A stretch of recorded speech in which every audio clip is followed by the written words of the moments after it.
For nearly 5 decades, South Africa was trapped in a system of brutal racial segregation. A system known as Apartheid, designed to oppress the black majority while benefiting the white minority. But then, in 1990, something happened. A speech in Parliament that would turn the course of South African history. This is the story of how President F.W. de Klerk took the first steps on the long road to democracy. By the late 1980s, apartheid was crumbling under international pressure, internal protests, and economic strain. The country was on the edge. The world had turned against the South African regime. Black South Africans demanded change. The ANC, PAC, and other liberation movements were banned. Nelson Mandela, the face of the struggle, had been imprisoned for 27 years. The government was under siege. Then came a new leader, one many didn't expect would make a difference, Frederick Willem de Klerk. On February 2, 1990, President F.W. de Klerk stood before Parliament. The room was tense. The world was watching. And then he said what no one thought he would say. The time for negotiation has arrived. The government has taken a firm decision to release Mr. Nelson Mandela unconditionally. We have decided to unban the African National Congress, the Pan-Africanist Congress, and the South African Communist Party. We will also lift restrictions on political prisoners and end media censorship. With those words, de Klerk did the unthinkable. He admitted that apartheid had failed. He promised a new and just political order. It was a moment that changed South Africa forever. Nelson Mandela would later call it a breathtaking moment. Our world had changed overnight. The reaction to de Klerk's speech was swift and mixed. For the majority of South Africans, especially black citizens, it was a moment of hope and relief. Many had waited their entire lives for a moment like this. The international community welcomed the decision.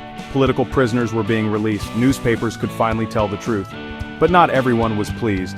The Conservative Party and Afrikaner Weerstandsbeweging warned of a white backlash. These right-wing groups accused de Klerk of betraying his people. Tensions grew high. Still, de Klerk did not back down. He had set the wheels of democracy in motion. Just 9 days later, on February 11, 1990, the world witnessed a scene many thought they'd never see. Nelson Mandela walking out of Victor Verster prison, a free man. Holding Winnie's hand, smiling at the crowds, he was calm, yet determined. After 27 years behind bars, he emerged without bitterness, ready to lead. Mandela had one goal: to unite the nation. De Klerk's announcement had opened the doors to multi-party negotiations.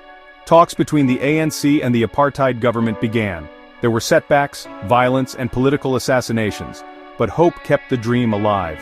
In 1993, Mandela and de Klerk were jointly awarded the Nobel Peace Prize.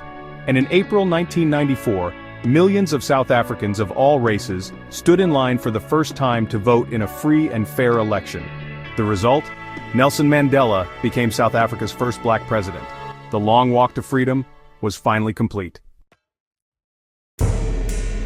De Klerk's speech on February 2, 1990 wasn't just about policy changes, it was about moral courage.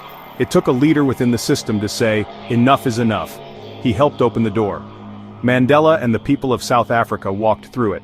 Today, South Africa still faces challenges, but it also stands as a beacon of how even the deepest wounds can begin to heal, when leaders choose justice over fear, and people choose unity over hate.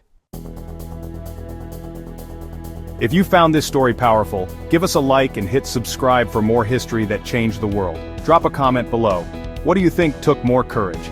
De Klerk's decision, or Mandela's forgiveness? Thanks for watching. And remember, freedom always has a road, and someone brave enough to take the first step.